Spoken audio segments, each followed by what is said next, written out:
All right, and joining us today from the Ridin Pine Show podcast, we've got friend of the show, Darcy Whyte. Darcy, how are you doing today, sir? Doing pretty good. As a Sens fan, it's been a long time that I've had optimism like I have right now, so I'm feeling pretty good about it. Yeah. Are you feeling like a kid on Christmas Day now? And you finally, you've been asking for all these presents for a while, and finally you get to open them and see what you got. Yeah, I mean, there's obviously a concern that these presents will be given away pretty soon when we can no longer afford said presents. But for now, our depth pool is looking pretty good. So I'm Yeah. happy. First time since 2017 have any reason to be hopeful. So yeah, Yeah, things are yeah. good. I mean, if you go down through the Sens prospect list now, their top 10 has got to be, if they're not number one, then they're in the conversation of easily top three in the entire league right now. Yeah, I think they've got to be number one right now. But again, you never know who's going to pan out and who's going to want to stick around and entry level contracts. And it'll be very interesting to see what happens for the next few years. That's for sure. Yeah. Well, I mean, speaking of contracts, we didn't even have it on our sort of rundown, but it just got announced there. Anthony Duclair is going to be testing to see if the grass is greener on the other side there. Did that surprise you at all, given especially the amount of cap space that Ottawa does have this year, that they didn't qualify him and get something done? Yeah, I think when I first heard it, it was a real head scratcher. And just from PTSD from being a fan of this team, I figured it was an Ottawa problem. But looking more into it and knowing that Duclair doesn't have an agent and was representing himself, and he had 23 goals last year, but only two in the last 29 games. Yeah. So I think he felt as though he's earned a longer term contract. And I don't know that the grass is going to be greener for him. And, we don't know what Ottawa offered, but I can't see him signing anywhere else for 3 to 4 years right now. I don't know anyone that's going to take the risk on him, but it seems like it may not be a money thing. It may be something else on Ottawa's part. And I just don't know if that was the right move for Duclair. I hope that if he doesn't get what he's looking for, that he feels comfortable to come back, because I think he'd be great on the young Ottawa team for another, year or two at least. Mhm. And maybe he does play his way into a 4 or 5 year contract, because he's still only 25. Yeah. And I think he's played for as many 25 NHL teams, if I'm not mistaken. Yeah. Well, and that's just it, right? Is there's so many unknowns this year. The salary cap isn't going to go up. If anything, might be coming down based on no fans for the last little portion of the season and playoffs and all that. Yeah. And there's already so many teams that are trying to shed salary that there's not a whole bunch of teams out there outside of Ottawa and Arizona, who he's already played for, that are looking to actually acquire salary there. So yeah, like you say, we don't know what was offered, what got discussed in that room. The fact that he decided to self-represent there as well too probably won't get the usual agent going to the publicist or the media saying, oh yeah, well, this is what they wanted, we didn't feel it was fair. So we might not ever know what actually happened between those four walls. But yeah, it was a bit of a head scratcher for me that something didn't get done.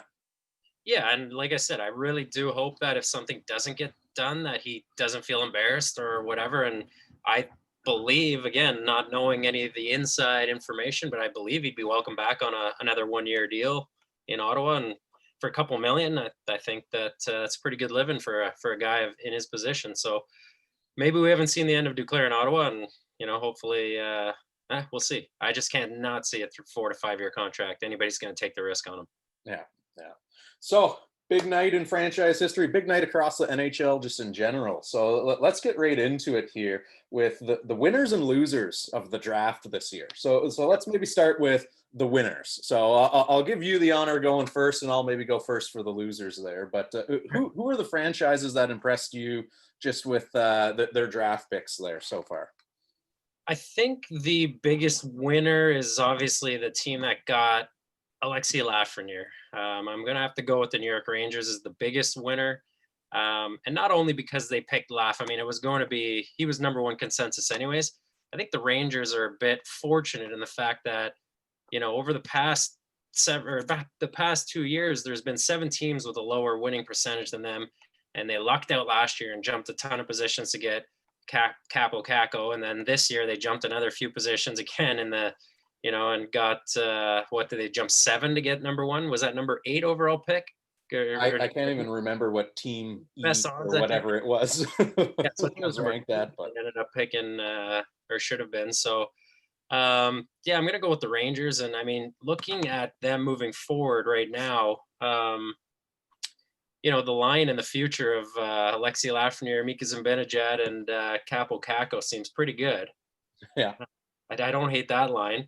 And you look down the lineup, you got Panarin now, who he's going to be what your maybe in the next couple of years your second liner, and then Trouba and Fox on the back end. But other than that, I still think New York's quite a few years away from being a real good team. So I think they're probably going to be another sort of bottom feeder, even with Lafreniere this year.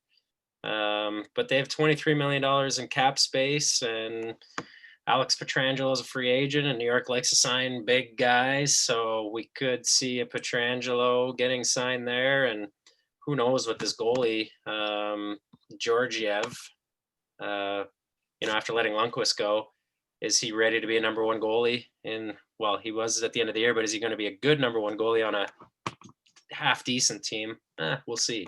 But I still think the Rangers, just from where they ended up in the draft slot, would be the winner. And then my number 2 would be the Senators. But with having 30% of the draft picks, what it seemed like, how could you not win, right? Yeah. Stüzle is supposed to be, elite in the future. So hope to see that. His goal scoring is supposed to be next level, and he's supposed to be very smart on both ends of the ice.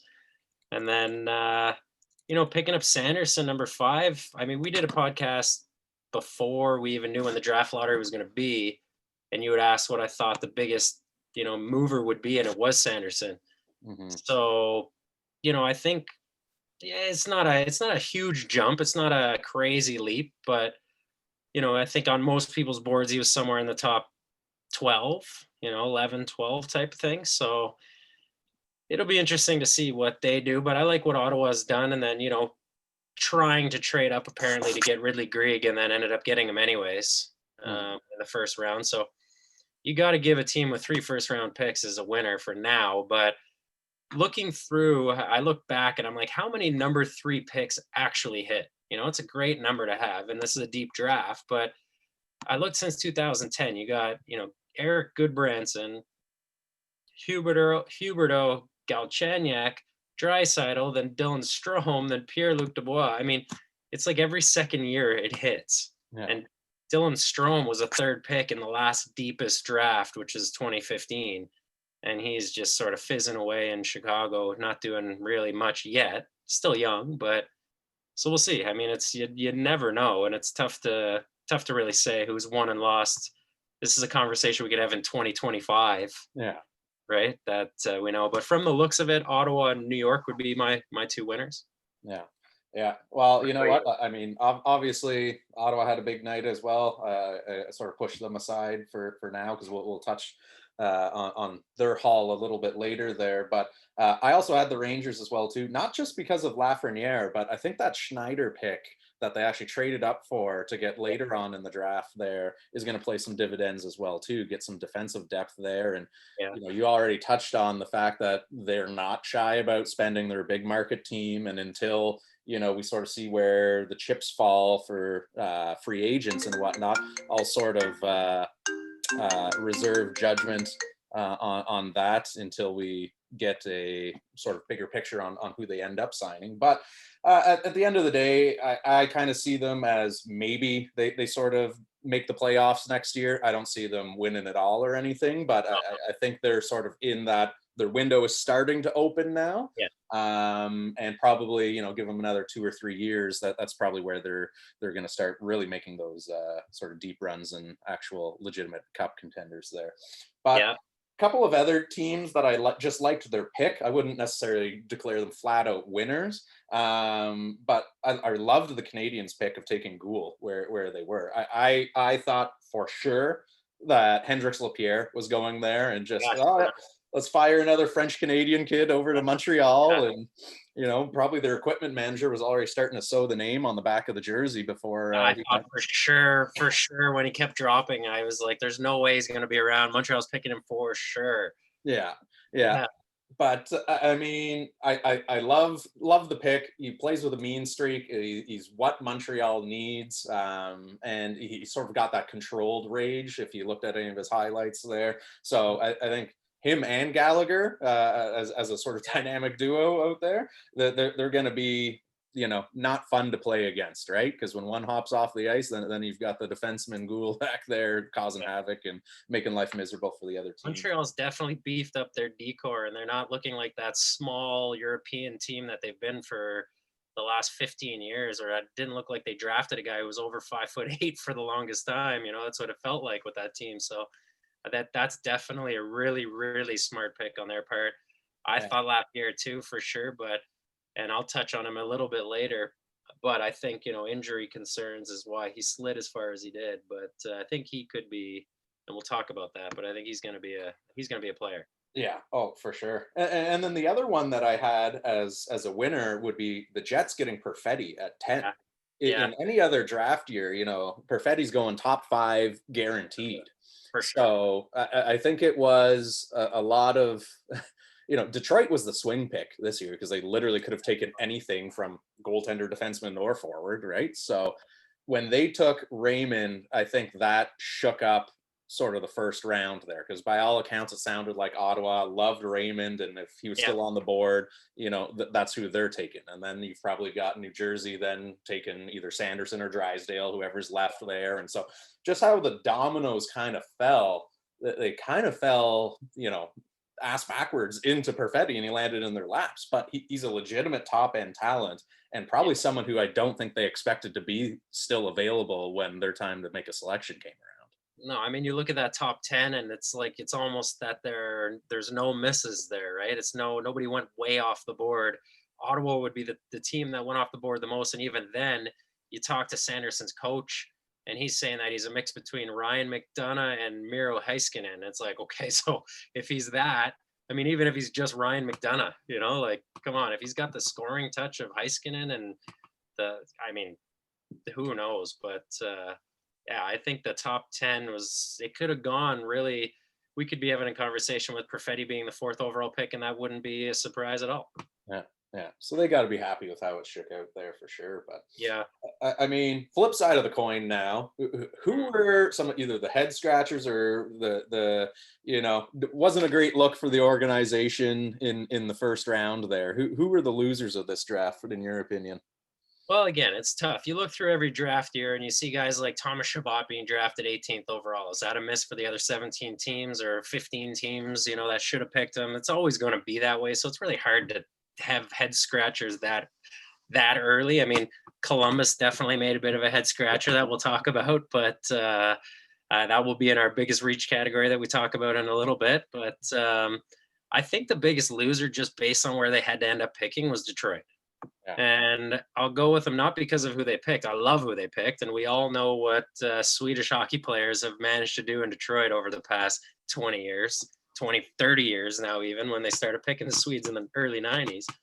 But you got to feel for Detroit. They had 39 points by the end of the season last year in 68 games, and they were just bad. I mean, Ottawa was bad, but this team was really, really bad. So it's hard to see a team like that not at least get a top 2 pick. I mean, they fell as far as you could fall. You can't, and when you're a top 3, you can't go down more than 3 picks, right? So they dropped as far as they could. Yeah. So that for me, I felt bad for them, and nothing to do with the pick. I just feel like they're the losers of this draft because of not being able to get Lafreniere or. Raymond could be a franchise guy, but we know Lafreniere probably will be a franchise guy, right? Yeah. So I think Detroit's the biggest loser. And then, I mean, if you're looking just strictly on the picks, Columbus Blue Jackets have got to be the biggest loser in my mind. Do we know? I mean, I'm not a pro scout. I don't watch a lot of these games from where these guys are playing and different time zones, and you never hear about them. But I'd have to say Columbus in that first round is the only one that went like completely way off the board. Yeah. Yeah. Well, and that's just it, right? Is I'm sure that Chinakov's a fine hockey player, but Yeah, you know, you he's gonna be there several rounds later, right? yeah, Like no one that they interviewed tons of front office folks and like people had them on their board in the fifth or sixth round. yeah, Right? Like Bob yeah. McKenzie said he had to go into the hundreds for his rankings to actually find him there. So obviously that would be a head scratcher there. But and not even in terms of the pick, but just how it looked optically. I'm going to say the Leafs were the losers of the draft there, Yeah.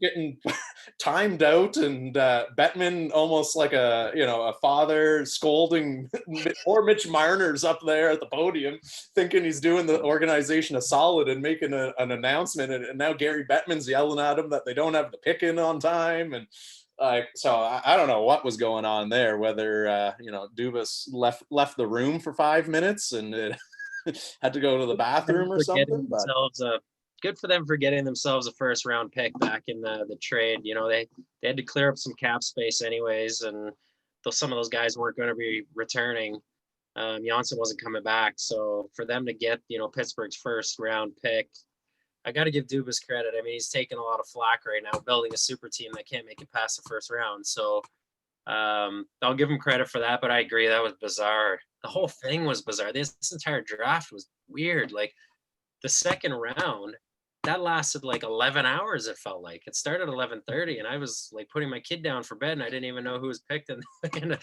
felt like at the end of the second round, it was still going. yeah, It was a long, long draft.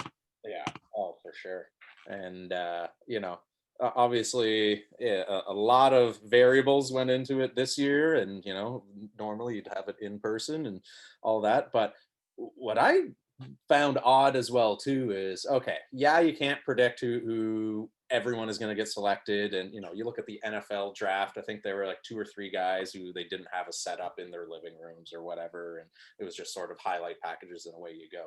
But for the most part, other than Columbus, like the first round kind of went the way people envisioned, right? There weren't too many reaches, and at least through the first 15, I think like of the consensus top 16, 15 of them went in the first 15, and then there was only one person out of position. So you kind of knew who was going. And yet I felt like we were using like the original webcam ever created in some of these living rooms here. Like it's Yeah, choppy, it's grainy, yeah. I was like, this is the pick. yeah, exactly, right? Like you would almost think like the NHL can't spring, like 50 or 60 bucks for per player to put on a decent product out there, but Also, that 13-second delay really added to the whole suspense to it all. Hey, we know the selection, and then we look in their living room, and they're all just sitting there, like, just yeah, waiting. They're on like a 20-second time delay. It yeah, was, I mean, look, you got to give the NHL credit for what they did for in the bubble with not a single positive test coming back and being able to play the entire playoffs, and that was pretty cool. I'll give Bettman a lot of credit for that. I think the draft was kind of a overlooked and maybe kind of a rushed thing. Like, oh shit, we actually have to go and put this together. yeah. So that was a bit of that was the funny part. But they haven't had to do it like that. It's usually in person, and they get the great interviews after, and hopefully that can return. In the future. I don't know if I want to see another draft the way that this one was, but yeah, I Yeah. agree with you. Those webcams, come on, man. Yeah, yeah. So, I mean, you're a big Sens fan there. You've got to be happy with the haul that you guys got there. Let's run it down here. So you got Stutzel, Sanderson, Grieg. Some of these names I'm going to have trouble pronouncing there, but Yarventin, Klevin, Sokolov, Marilainen, Engstrand, Daust, and Reinhardt.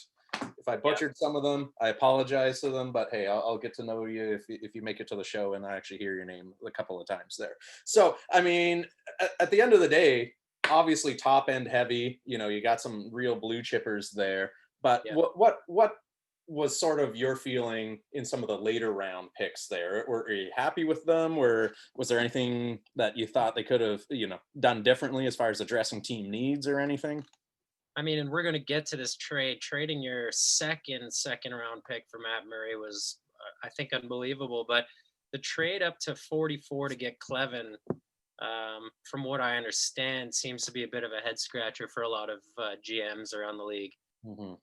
Didn't look like they had to make that move. Now, you never know what a team's boards look like, and you never know what Trent Mann and those the scouting staff has on these guys. But another University of North Dakota guy. Mhm. So now there's four of them, prospects playing in North Dakota Well, next year. they're not even gonna use the B-Sens anymore. They're just gonna relocate the affiliate to, UND there, I apparently. mean, I'm going to be looking to find out a feed or if there's a way to stream these games. I'm now all of a sudden very interested. You got Shane Pinto, Jacob Bernard Docker, Sanderson, and Clevin all playing in UND next year. So, I mean, I don't think you ever pick a guy based on who his teammates are in college and all that sort of stuff. But this one kind of seems a bit like that. I mean, the knock on Clevin is that he's not very good with the puck on his with the puck on his stick.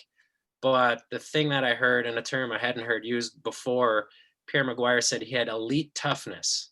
Never heard of elite toughness before, but he clarified that he makes life miserable without taking penalties. Mhm. So you need those type of guys when you're building a team, right? So he's 6'4", he's 200 pounds now. He's 18 years old, so obviously he'll probably fill in another 20 to 25 pounds. His roommate is Sanderson. Is that going to help develop Clevin or both or Sanderson? I don't know, but they seem to have some sort of affliction for these North Dakota guys. I mean, Yeah, well, three of them. those seem to be the two weaknesses that Dorian has. He loves the bloodlines. He Yeah, loves former NHL players' sons, and yes, then North Dakota or U.S. development player teams. yeah, yeah. So yeah, well, that's the thing with Sanderson. The captain of the U.S. development team. I think a lot of people, and I find that a lot of Sens fans have short memories when it suits them that way. Like you remember the uproar with the Chachuk pick. Mhm. From now there's not a peep about it. Everybody I wanted want to go Zadina. on record as saying I was leading the bandwagon for take Kachuk at 3 instead of Zadina there when half the people were looking at that. So I'm going to.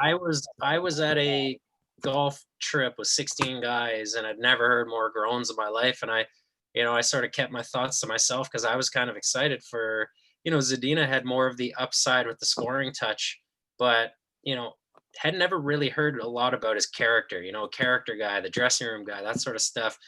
When you're rebuilding a team like Ottawa is, having an elite goal scorer who doesn't move the needle at all in terms of emotion and stuff like that, and just knowing how Keith Chuck was, and then already seeing what his brother Matthew's doing in the league, I was excited about it too.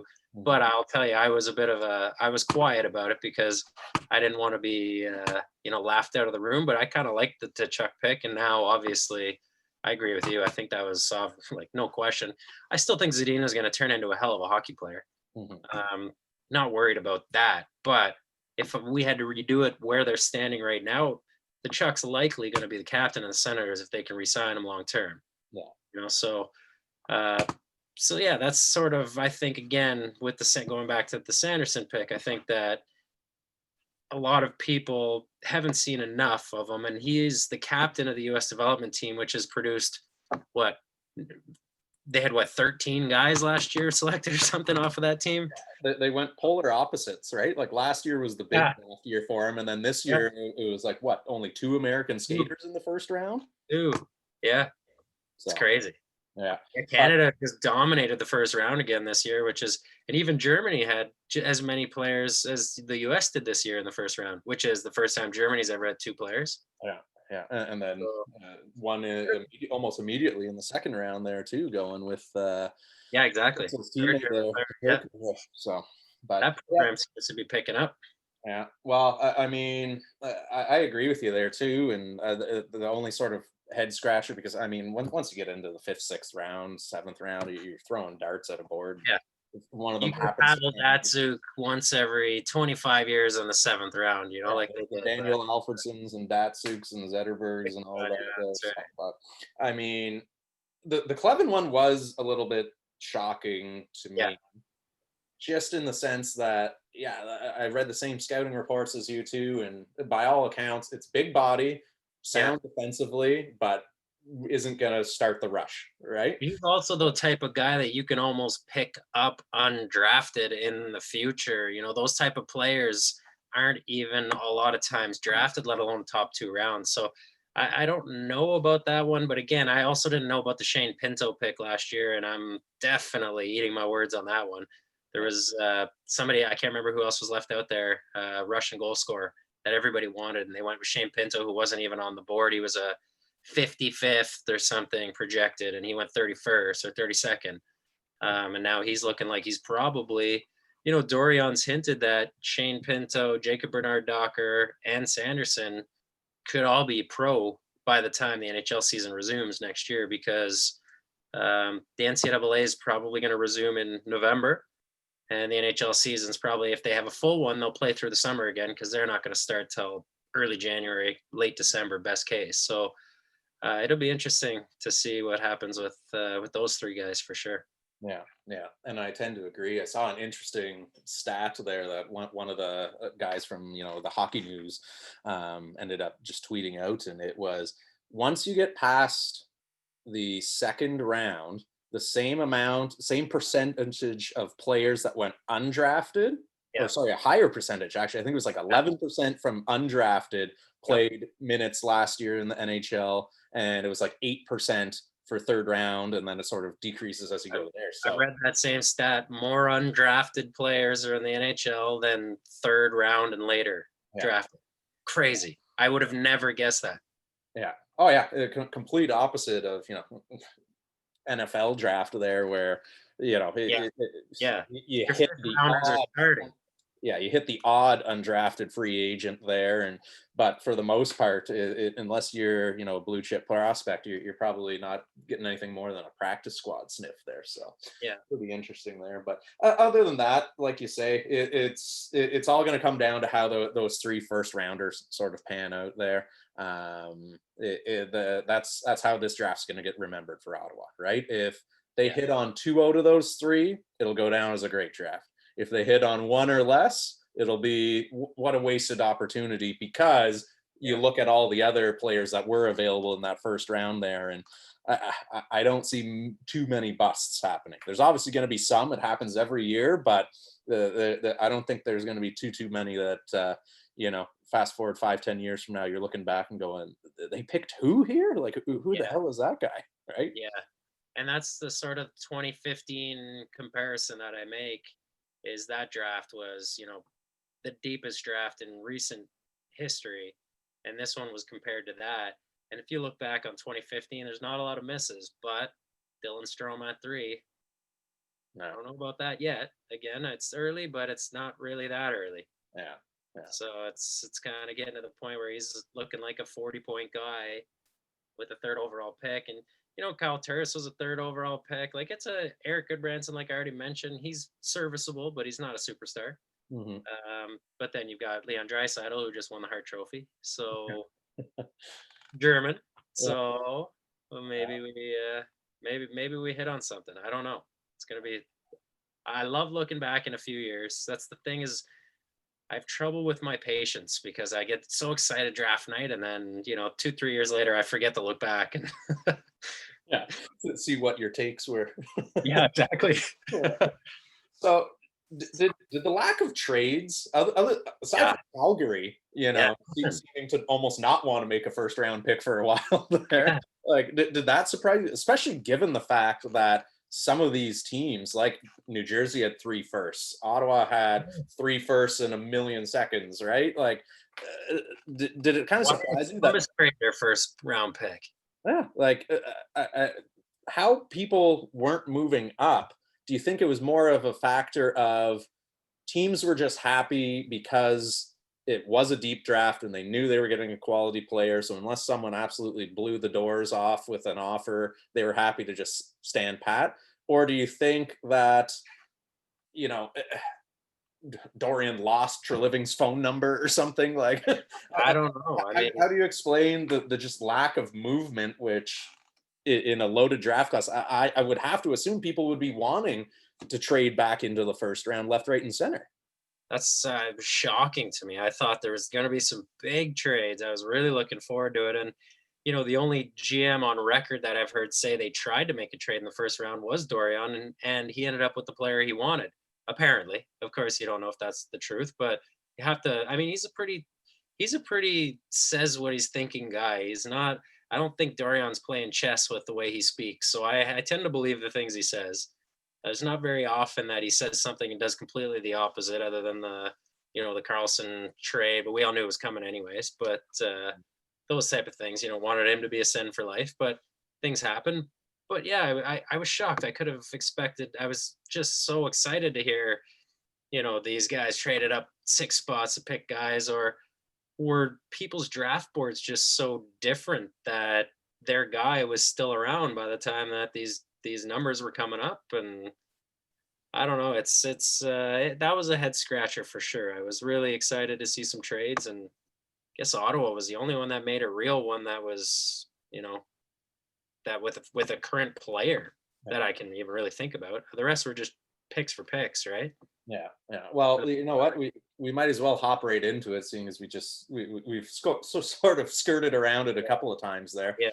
Obviously, the biggest trade and the biggest move of the NHL entry draft there is Ottawa going out there and acquiring Matt Murray for the 52nd, and Yeah. and what actually confused me at the time, because when I first saw it, it came through as an alert on my phone, and when it said John Gruden got traded, I went, "We have the rights to the Las Vegas Raiders head coach? Like, what is going on here?" Like, So I knew John Gruden in the system, the hockey player, but what I thought when I got the alert was that they traded their second round pick. I was like, okay, so Ottawa traded the 33rd or 30. What did they have? 33? Yeah, yeah, or 34? No, 33. So I thought that they had traded 33rd pick for Matt Murray, and I was fist pumping, and I thought that was great with John Gruden. Come to find out, it was actually the 52nd pick for a two-time Stanley Cup champion. And I mean, he wasn't as integral to the second cup, but he won them the first cup. He played 21 games in 2016 when they won it. I mean, Matt Murray was the guy that won the Stanley Cup. And then in the second year, it was sort of a tandem to an extent, but Marc-Andre Fleury really played more in the second cup. But yeah, to bring a guy in like that, who I think is a bona fide number one guy, he's still very young. With Nelson, in our system, who's still having those post concussion syndrome symptoms, he's not going to be playing this year, it looks like. And Joey Decord, who is phenomenal by all accounts, still not ready. I think they had to make that move, and I was thinking maybe Marc-Andre Fleury, or maybe they'd bring in Hank, Lundqvist for a year or something to teach the young guys. But I love the Matt Murray. I love that trade. Dorian really, and it could turn out where Matt Murray can't stop a beach ball in Ottawa. You never know. And he wasn't looking great. And Tristan Jarry definitely won that job in Pittsburgh. And Pittsburgh's been talking about getting rid of, or not getting rid of, but going with Jarry for a while now. There's no secret that Matt Murray was on the move, but this has to be the year in recent memory with the most amount of goalies that are going to be on the move. Goalies seem to be a commodity that didn't used to be. yeah. You got Markstrom, who's probably out of Vancouver.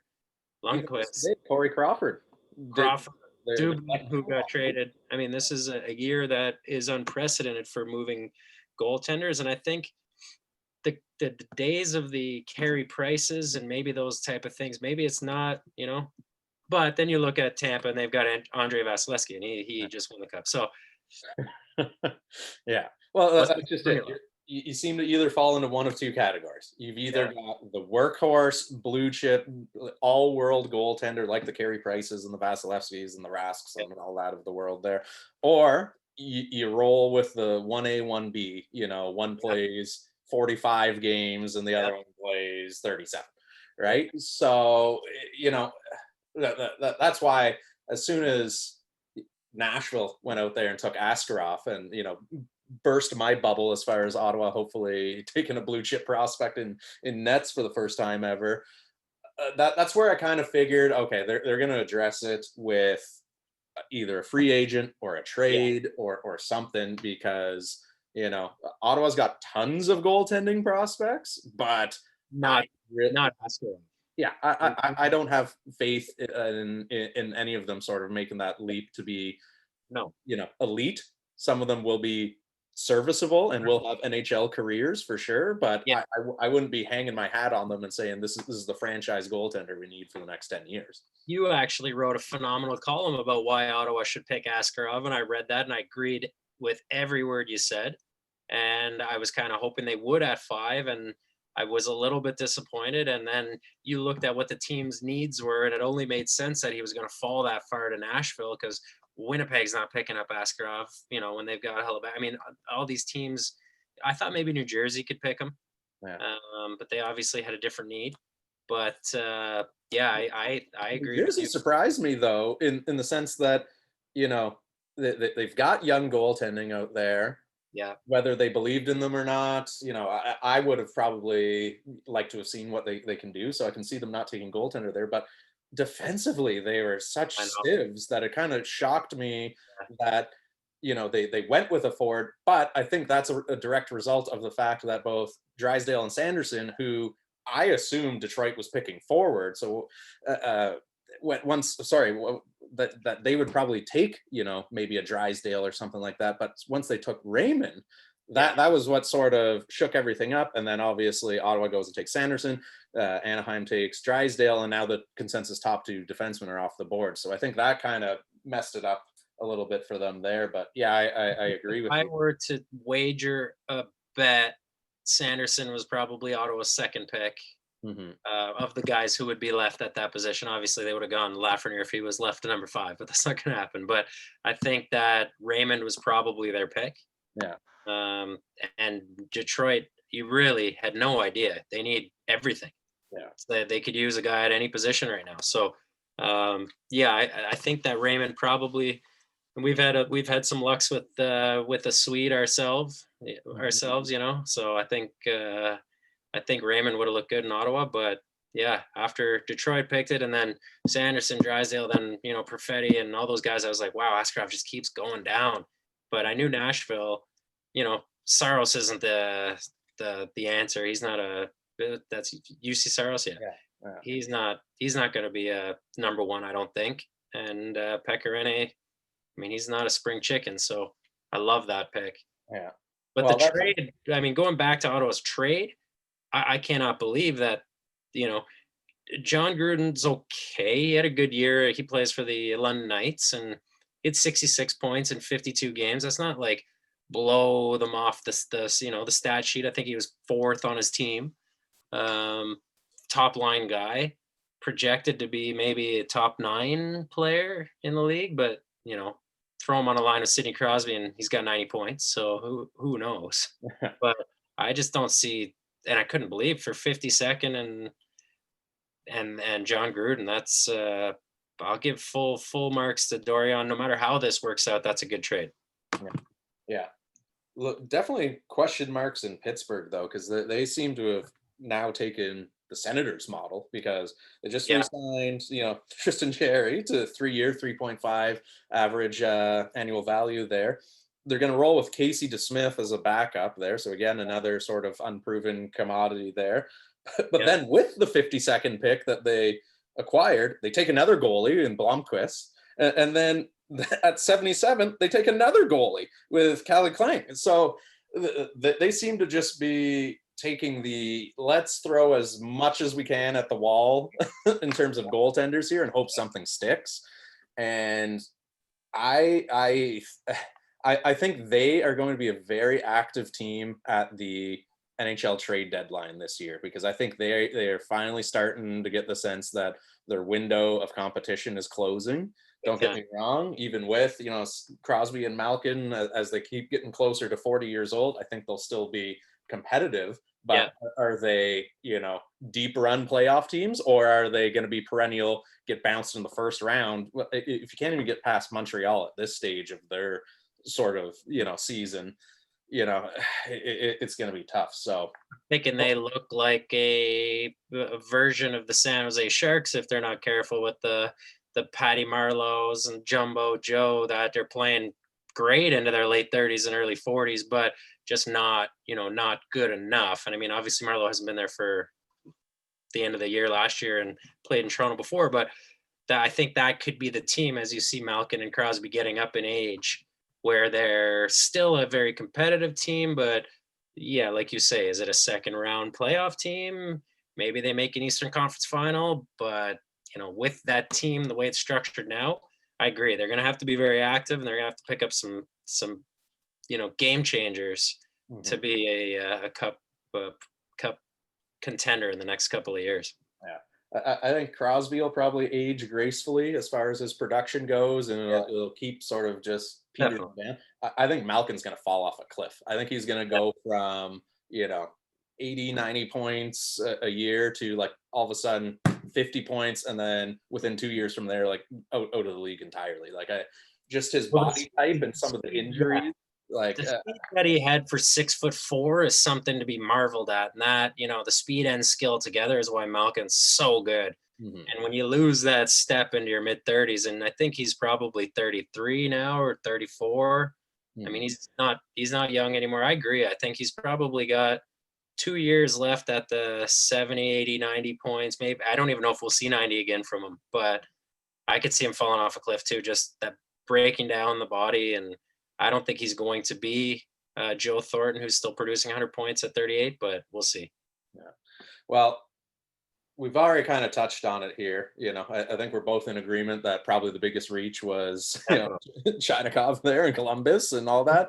About that was watching the analysts scramble to Google who the hell this guy is. Yeah, He's like they had no tape, nothing. They were like caught flat-footed on yeah, that. Everyone was, yeah. which is so bizarre. What do you think makes a team or a GM make that decision to go so far off the board without saying, "Hey, all these teams are trying to trade down." Ottawa probably would have been a dance partner for them, Yeah. and they would have probably given away 2 first round or 2 second round picks, or a second and a third to pick up the guy that apparently they wanted anyways. Yeah. But I don't understand. How do you think that you're not going to get another crack at this guy when you look at the consensus board of all the analysts?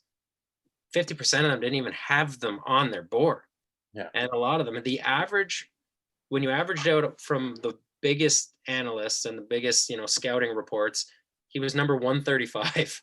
Yeah. Yeah. So that's like what, early fifth round, late fourth round? It's a healthy jump, is what it is. Yeah. Well, how often have you ever seen Pierre Maguire at a loss for words? Never. So if you can shut that guy up there because he has nothing that he can really say about him as a can't, prospect, he can't talk about a childhood story that he heard about from the guy, or doesn't know what hometown he was born yeah, in and where he, got his coffee every day growing up, all that. actually likes 2% milk on his cornflakes, or this family always had skim milk. Yeah. He Yeah. knows So, these things. He knew oh, nothing. yeah. So that's obviously the big one there. The other one for me, which again, another sort of KHL player, and I'm gonna absolutely butcher this last name there, but Oh, uh, yeah, Muka Madulin yeah.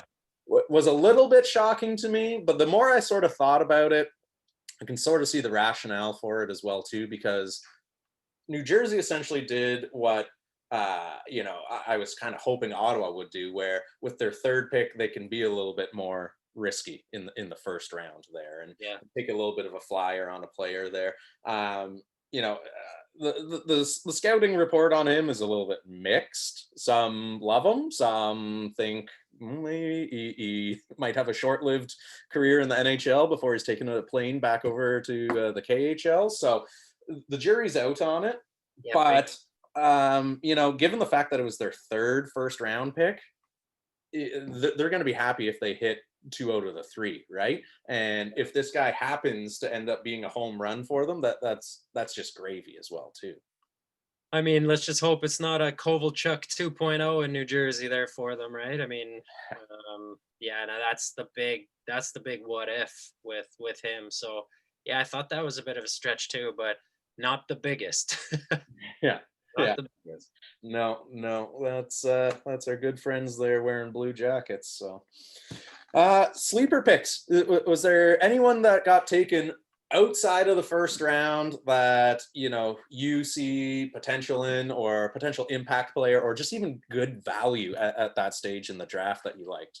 So when it comes to that, I mean, after a second round pick, it's pretty much I don't do enough scouting to really give you a good sleeper. So my sleepers, I took both are in the first round, Yeah, and not sleepers, but the fact that they dropped so much. We've already touched on the first one is Askarov. yeah, I think that is going to be the steal of the draft in 5 years, and I think it's going to take 5 years. But I think that guy is a game changer, franchise goaltender. Like I said, I read your article. I did sort of a lot of research on him, and I really liked him a lot. He could have gone top three. He yeah, could have been a third or fourth pick. Like he's that good, I think.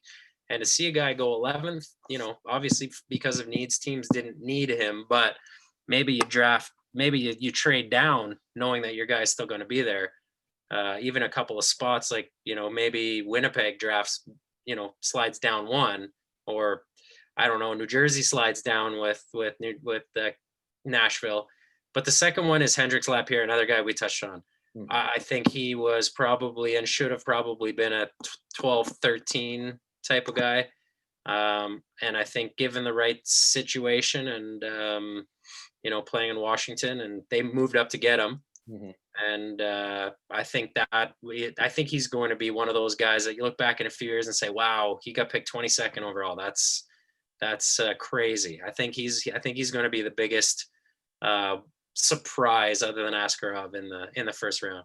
Yeah, no, and I tend to agree as well. I was actually, really hoping that once I saw Calgary was starting to make these trade backs, and I was like, okay, Ottawa, now's your chance to move up from 28, or even just keep Yeah, 28 and package, yeah. a bunch of second rounders and da da da da to move up and take him, because it's not at all lack of talent as the reason that he slipped in. No, It, no, no, no.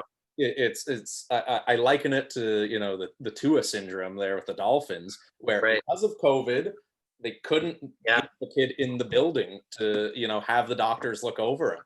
And when yeah, you see 3 concussions in a 1 year span, that's a pretty big red flag.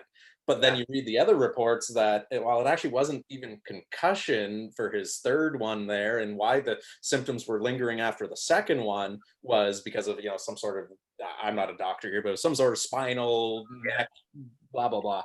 And so when you hear that, and that he got treated, and he got treated by the same doctors that worked on Larry Bird and extended his career, and he went down to Boston and got all this stuff done, I tend to believe that the kid's going to be all right, and if he can stay healthy, like you say, he's going to be an exceptional value.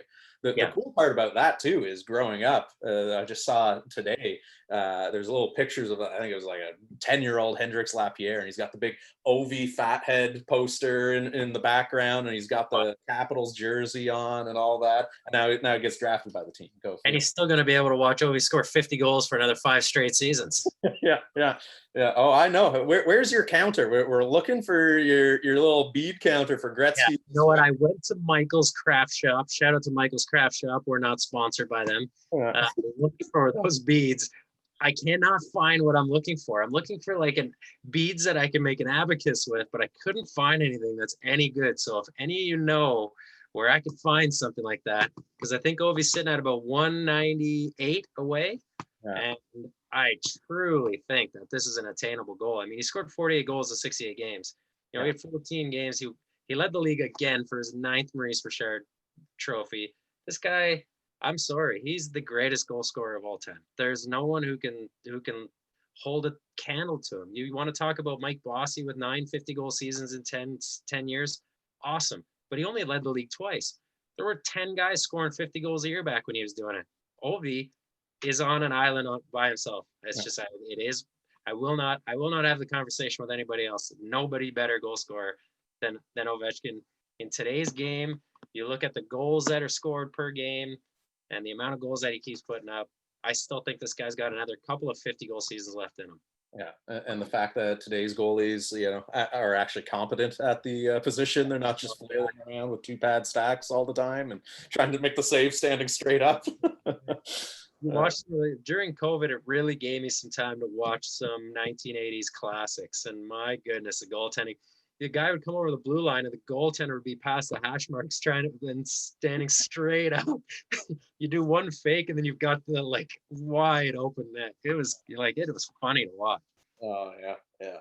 So I've got two sleeper picks here, both of them outside of the first round, but totally agree with Askarov, and Hendricks Lapierre. Definite value for both of them there.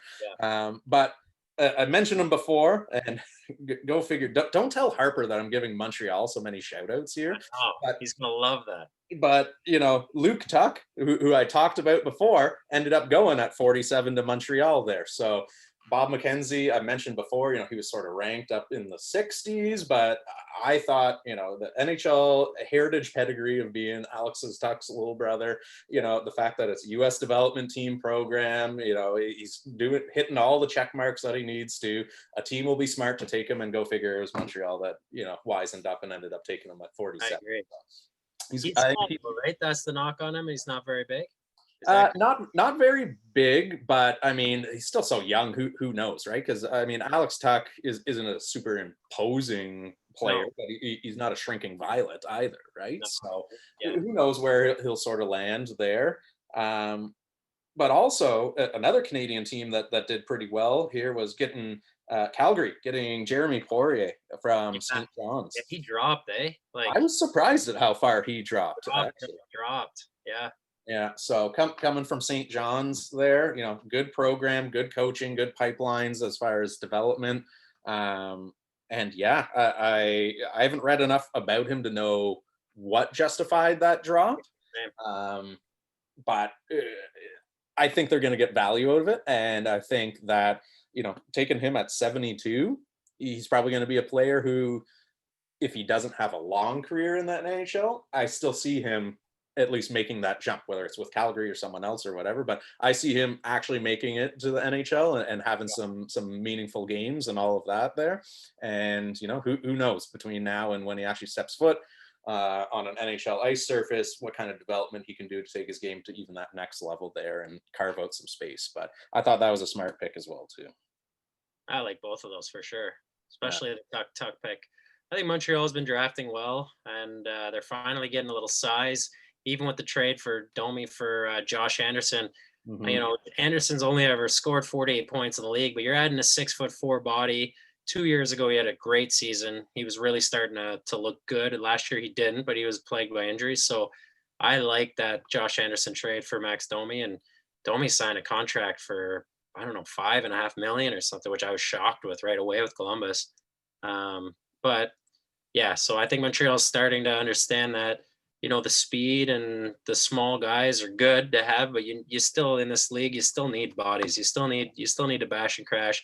You need the Jamie Benns, you need the Victor Hedmans, you need those type of guys. Yeah, you can get away with being a lot smaller and speedier these days, but you can't make an entire team of just small speed, right? Yeah. So I don't like to tell Harper this too, who's my co-host on Ridin Pine Show, for any of you who don't know who we're talking about, but huge diehard Habs fan, but I do like the direction that the Habs are going in as well, and I think they drafted pretty well too. Yeah. Well, no, it's exciting times too, because for the last couple of years, we haven't seen that sort of three-headed monster of Ottawa, Toronto, Montreal all being good at the same time, right? When Ottawa and Montreal were doing playoff runs, Toronto was in the draft lottery, right? And then Toronto went up and now Ottawa went down. And they seem to be yo-yoing, and Montreal's just sort of just been that mediocrity the whole way through. They've never been bad enough to get a number 1 overall pick. They've never been good enough to, seriously contend for the cup. So, I mean, don't get me wrong. I still think Ottawa's going to be a lottery team next year, but look out 2 to 3 years from now, three seasons from now. I think they've gone into win mode, or win now mode ish, and so look out for them in 3 years. But next year, I think it's going to be still a pretty tough year to be a Sens fan. Yeah.